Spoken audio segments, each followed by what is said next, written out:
You are welcome to our Sunday worship service. Highly impactful messages, unique Christian fellowship, life-transforming worship service, burden-lifting prayers.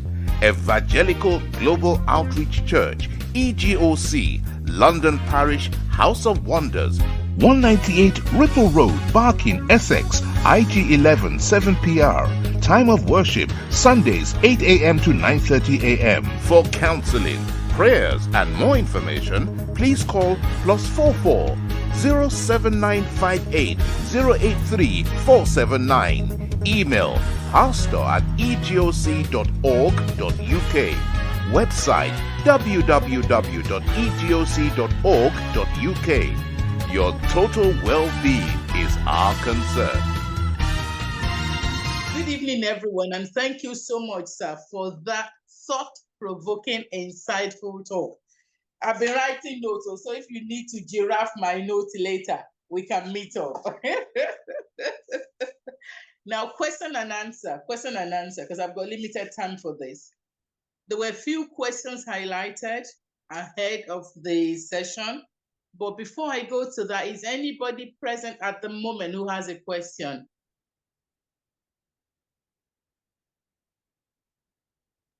I think that is coming back at the second session. You are just answering the one that you have. All right, ma. Before I trash the questions I've got, I just want to give us few perspective. Now, before we go into marriage, two people from different background, different family race, different upbringing, different tolerance, different knowledge, different expectation, different temperament, coming together, to be together, to start life together. The thought of it is a challenge. So it's not a race we can take for granted. It's not a boyfriend-girlfriend thing. Love is not enough. There is sense of responsibility, sense of commitment. There is self-pride in doing the right thing. And so the man and the woman must have a contrite heart. Pastor was saying earlier that the two are coming together to fight the world. So for you to come together to fight the world, then your thought must be together. Your aspiration must be together. Your desire must be together. Your wish must be together. One cannot be driving to Lagos and one driving to Ibadan. There'll be commotion. Unfortunately, that's what's happening in most of the homes at the moment. I say most of them, with reference to a lot who are doing well. So as marriage is a union of two people. Each person, before they become two, has responsibility to themselves. What is yourself? What are you? Who are you? What are your beliefs? What are your hopes? What are your aspirations? What's your religious wish? It's when you know that and you associate yourself to somebody of the similar thought, similar goal, similar wish, similar desire, then your journey can be smooth. I've come from a Muslim home or a Christian home or a Babalawo home, and I'm now marrying a child of a pastor. Already there's going to be a rift. I'm a Muslim, my husband is a Christian, the man who is a Muslim has to go to the mosque, pray 5 times a day. And now the children will have to go to Muslim school. Then the mother and father, so in the house already, there's disarray. So it's very important that we appreciate who we are individually first, because by the time you meet with your other person, you have to be vulnerable to your partner. So if there is no trust, how do you bring monies together? How do you bring the running of the homes together? How do you bring your future plan together? How do you bring children into chaos? And what's happening is that because a lot of us parents are not doing the right thing, we're raising children who are confused about what marriage really means. Our forefathers and the biblical stories we've heard, they have made women subservient to men. However, life has evolved. And as life is evolving, We're still maintaining Bible principles, but tweaking it. Practical example, in the olden days, when somebody has done wrong, you take the fattest of your cows, the fattest of your animal, you sacrifice it in the church or in the altar. That's not happening anymore yet, because Jesus has come for us. His blood avails for us. We are using his blood to atone our sins. So that's a tweak. That's a grooming. That's a development from what was happening in the past. Same way, women are no longer subservient to men. However, working together is important. But the way I was raised, my daddy is the head of the home. My mommy is the assistant head. He worked perfectly for them. They trusted each other. They worked together. My mom with one eye open, one eye closed, knew what my father was doing. My father with both eyes closed will tell you what my mother was thinking. It's no longer like that in our own generation. Why is it so? It's because, one, there is no trust. Even ourselves, individual, you don't know what you can do tomorrow. Everybody's under pressure to get married. I want to be Mrs. Lagbaja, and then you become Mrs. Lagbaja in January. By December, you realize that being Mrs. Lagbaja is not bed of roses, it's not chicken, it's not a bread and butter. Then you're looking for side attractions. The same thing with the men. And sometimes we make it happen for ourselves.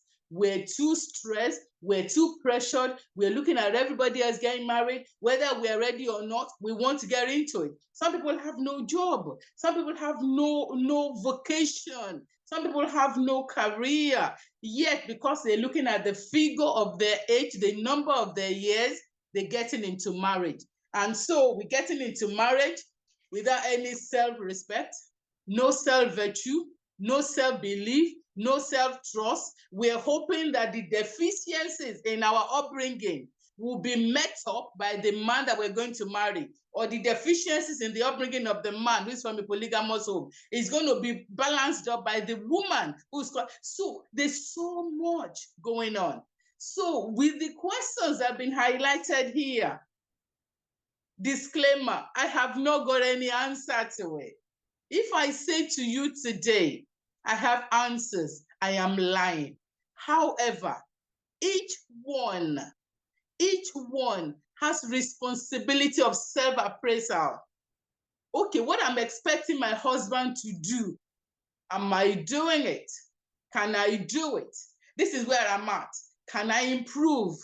What I'm expecting my wife to do, am I found doing it? Would I, the way I'm treating my wife, would I pray for a man to treat my daughter like that? If your answer is no, change your ways. The way I'm treating my husband, would I pray for my son to be in the future, marry a man or a woman, my son marry a woman who will do the same to him? If it's a no, let's change our ways. Respect is important, but bear with me, sir, bear with me, ma. For someone to respect the other person, the person must have self-respect. If you have no self-respect, how can you respect others? You give what you have. You give what you have. So the onus falls on the disrespectful person who lacks respect to know to work on himself to ensure he or she knows how to get respect. If you're deficit, if there's deficiency in your upbringing to appreciate respect, you do not bring respect to the table, and you're expecting respect on the table, it's not going to happen. So you give it to get it. The Yoruba that's coming in my head, somebody don't, but I'm not sure what the English of that is. But so you have to forgive. I'm saying, what you do not bring to the table, don't ask for it. What you have not brought to the table is meanness, is selfishness to bring to the table. However, when we look at the sacrifices that Jesus made for us, even the other person is not doing right. You can make the other person do right by leading by example. And how? By asking for grace. Asking for divine grace to lead by example. Showing your spouse how to do what he or she does not know how to do by leading by example. And that's what Jesus Christ did for us.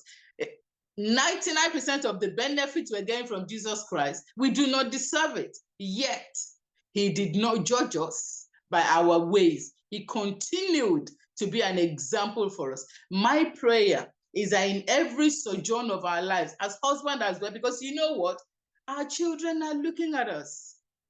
Our parents have failed us. We are failing our children. And if care is not taken, many of our children are refusing to get married because they look at the home they're from and there's nothing encouraging them to get married. There's nothing encouraging them to commit to any man. And I'm just fearful that in the future, we're going to get youth who will just go and do artificial insemination or do baby whatever, and there'll be babies everywhere without fathers, without mothers. But my prayer is that we will not get there.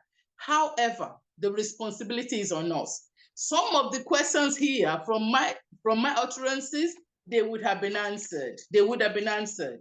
But some of them as well, nicely, are repetition of each other. So I'll just go through two of them within these 3 minutes. There's husband who is enjoying benefit at home, and when it's now the wife to have maybe something is lacking and the wife is now at the receiving end, there is no support from the man. When things were going well, the husband enjoyed without involving the wife. There's a lot of money now. The man is now flangeoring, can't remember the sacrifices he's made or the sacrifices the wife had made with him when things were rosy or when things were bad. Now things were bad, the wife was sacrificing. Things now got better, you're just having flangeoring, not remembering the wife. There is nobody that he will not pay, because body is not wood, body is not stone. You give to take. The second question, which is similar, says, when they got married, they signed for better or for worse. But whenever things are good, the man is willing to play along. But when things are bad, he will disappear and does not want to support wife. What is the wife supposed to do? It's difficult, isn't it? Except we all have reorientation. Ask God to help us.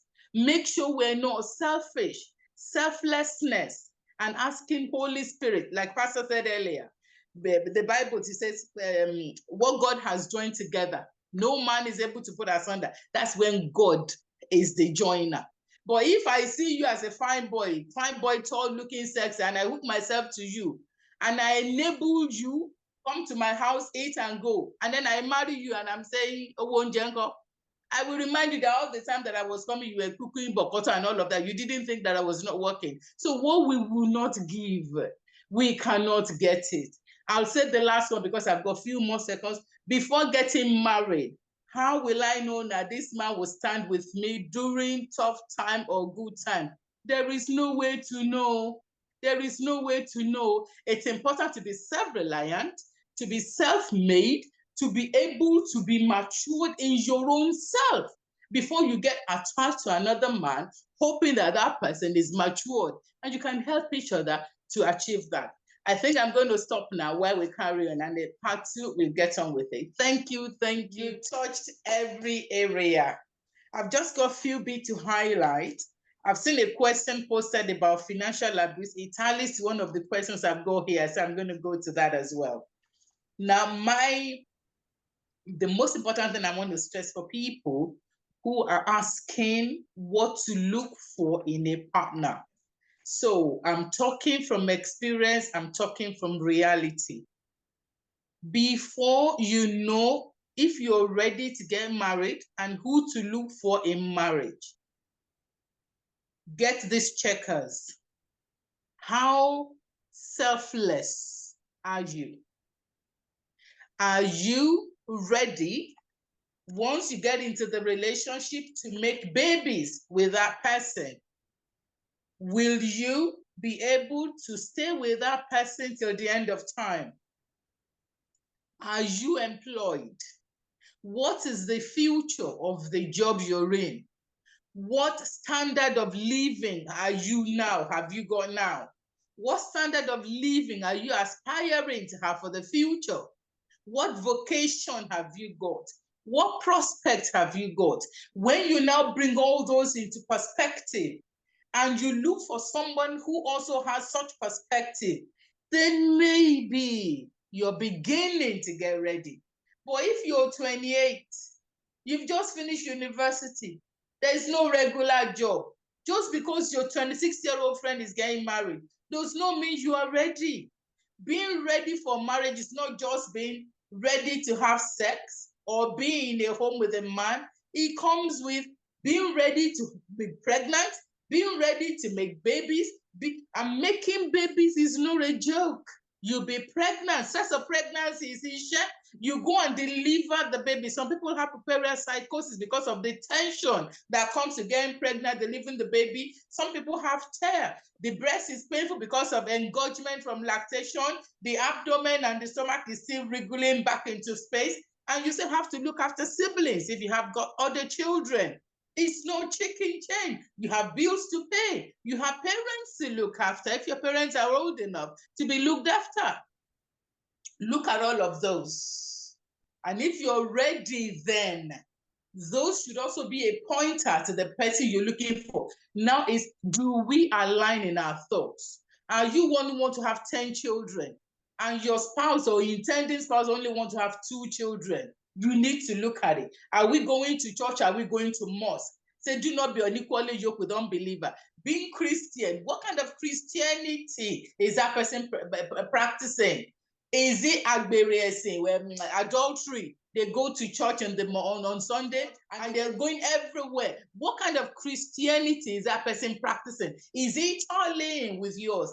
Now, once you're ready then, for those who have been married, the way you're living in your house, what are you role modeling about marriage for your children? Are you one who is making your children swear never to get married? How are you treating the other person from the other parent who have come to join hand with you in relationship? Because everything we do, children are looking at us. People are seeing us, whether we see ourselves or not. Now, I would say, before you get into marriage, if you're in marriage, aspire, teach, and inspire others to be responsible. Why marry and then babies come and it's all one person's responsibility? Kilo day.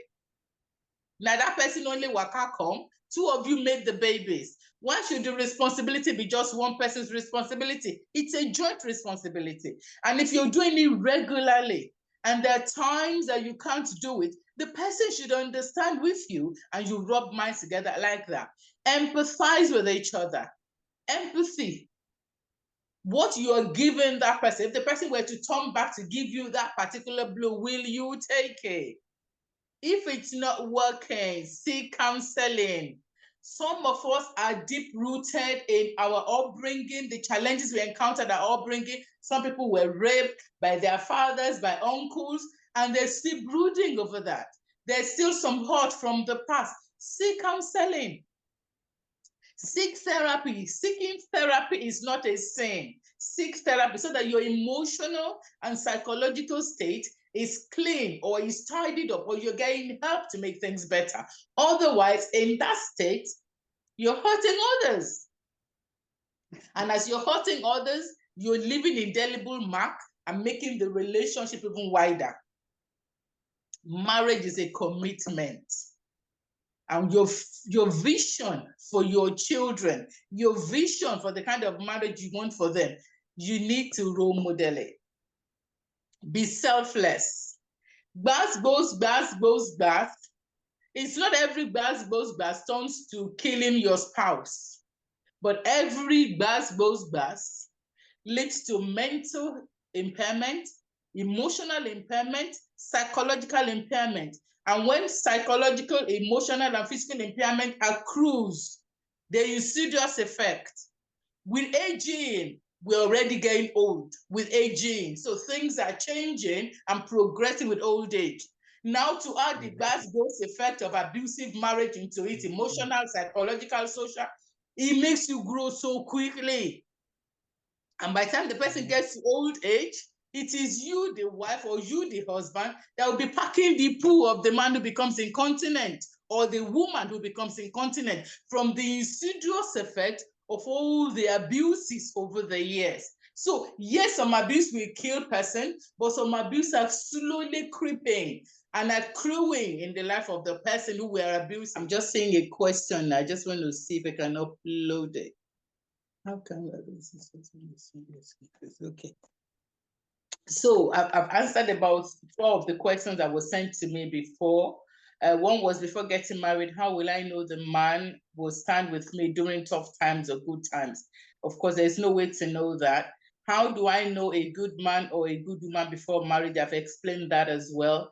My in-laws are getting involved in my marital affairs and it's causing problem. How do I deal with it? And my husband is not doing anything about it. This takes a lot of intelligence, patience, and working together. And as Pastor had already informed us and taught us, relationship in marriage is about you two coming together against all the vices outside. So it's about getting through and forming a truce regarding whatever the in-laws are, because in-laws should not be meddling or friends should not be meddling. My husband is doubting the paternity of their children. Should she go to do DNA test? If they confirm that the children are his, the wife is ready to leave the marriage. This is a serious one. Doubting paternity of children is a serious one. This is not something that we can just take lightly. The person might have trust issues. There might be underlying pointers. So the person doubting the paternity of the children. So there's a trust issue here that needs the pastor in charge, whoever is the pastor of this person, to get involved in.